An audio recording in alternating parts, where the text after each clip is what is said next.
Hi, my name is Petillo, and I will be doing this presentation on cerebral palsy. To define cerebral palsy in a sentence, cerebral palsy is a condition most often caused by brain damage before or at birth, which leads to impaired muscle coordination known as spastic paralysis and/or other disabilities. The mental capabilities of a person with cerebral palsy are often not affected by the condition, as the main traits of the disability affect muscle and coordination. I will go into this further later in the presentation. Cerebral palsy is classified as a physical or health disability. Specifically, it is an orthopedic impairment. The legal definition of the orthopedic impairment category of physical and health disabilities from the 2004 IDEA legislation is as follows. Orthopedic impairment means a severe orthopedic impairment that adversely affects a child's educational performance. This term includes impairments caused by congenital anomaly, impairments caused by disease, and impairments from other causes. Now, the state of New Jersey, confusingly enough, does not define cerebral palsy in the terms of an orthopedic impairment or specifically as a physical or health disability. It doesn't use that terminology. New Jersey defines cerebral palsy as a developmental disability, a term they use to cover many things. According to the New Jersey Developmentally Disabled Rights Act, the phrasing is that a developmental disability is defined as a severe chronic disability of a person which 1. Is attributable to a mental or physical impairment or a combination of mental physical impairments. 2. It manifests before the age of 22. 3. It is likely to continue indefinitely. Cerebral palsy is a lifelong condition. 4.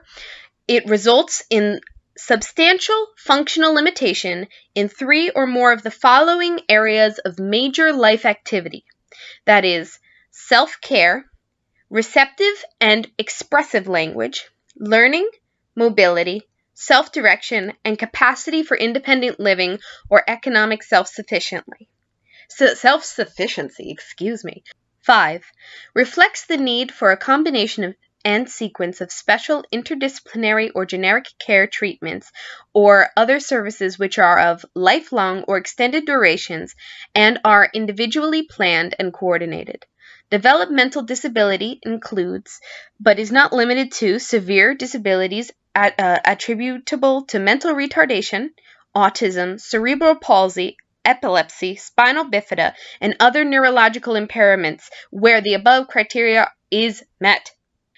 So New Jersey lumps cerebral palsy in with autism. I don't know if I would have personally grouped it that way, but I'm not a lawmaker, so that's just the way the cookie crumbles. Cerebral palsy is diagnosed within the first few years of life. Even though CP usually occurs before or at birth, it can take some time before an infant or toddler is diagnosed because it is difficult to assess the mobility level and motor skills of a newborn.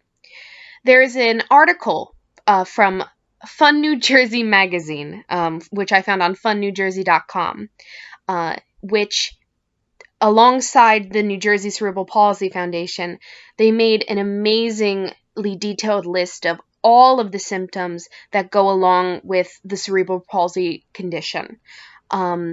If you are looking for signs of cerebral palsy in a child, the main symptoms are abnormalities in muscle tone, coordination and control of movement, reflexes, posture, balance, gross motor function, fine motor function, and oral motor function.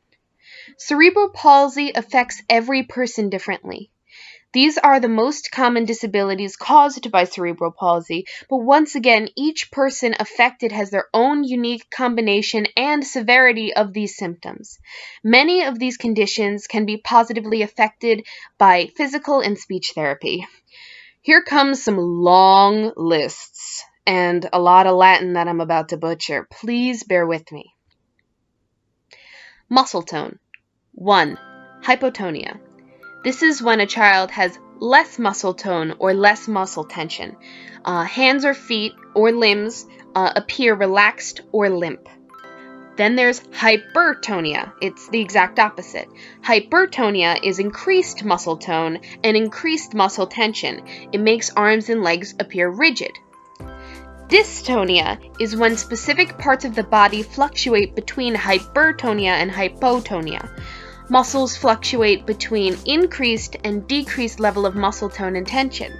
One day, these parts of the body can be loose, and the next they'll be tight and stiff. A mixed muscle tone is when different parts of the body are affected by either hypertonia or hypotonia. So perhaps the trunk of the body is hypertonic while the limbs are hypotonic. 5. Muscle spasms. These are uncontrollable and sometimes painful contractions of muscles. Clonus are regularly occurring muscle spasms in the ankles or wrists. And 6 is fixed joints.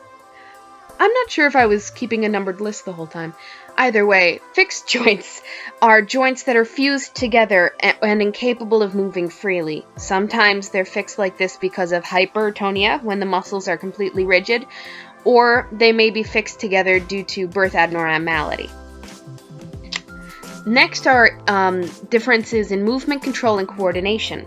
Because of this increased or decreased muscle tone, all people with cerebral palsy have some degree of difficulty when it comes to coordinating and controlling movements.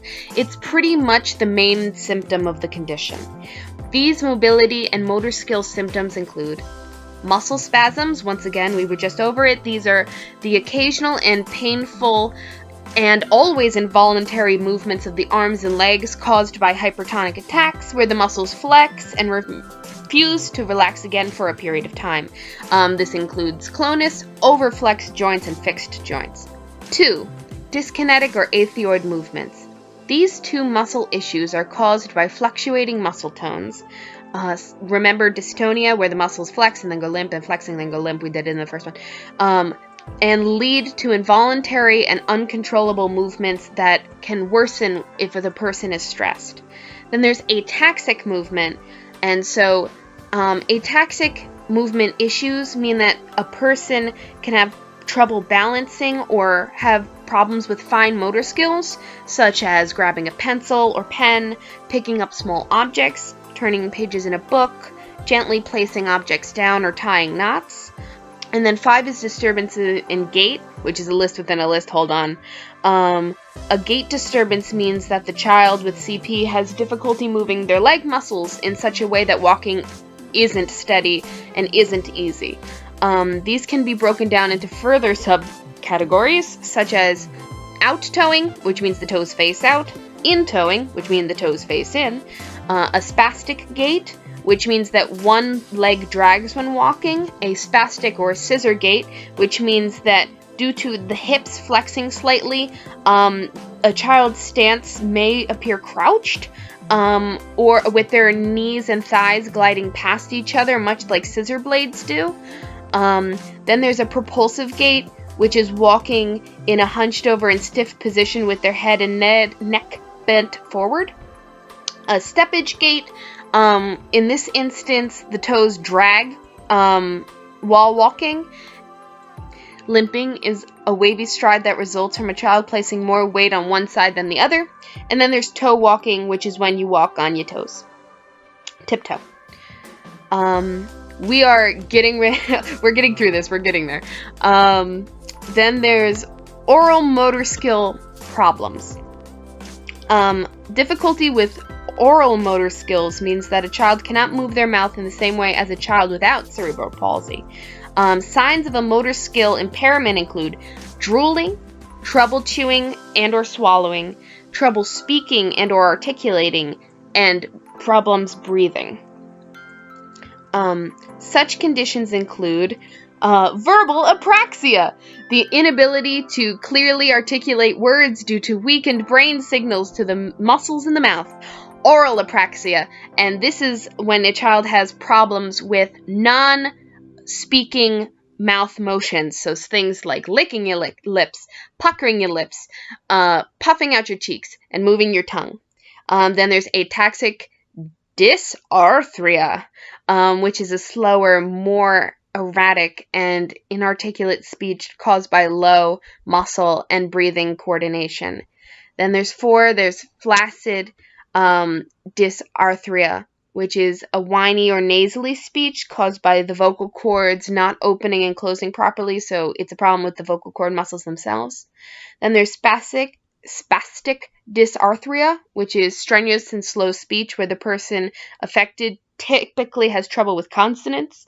And then there's mixed dysarthria, which, just like everything else, people with CP can have combinations of just about everything. Lastly, there are the actual levels of CP. And so level 1 means that a person can walk without limitations. Level 2 means that they walk with limitations such as not being able to walk long distances, run, or jump. 3 means that they can walk indoors with handheld mobility equipment but require a wheelchair outdoors. And level 5, severe impairments and limitations to the trunk and the head, requiring use of wheelchair, physical assistance, and communication.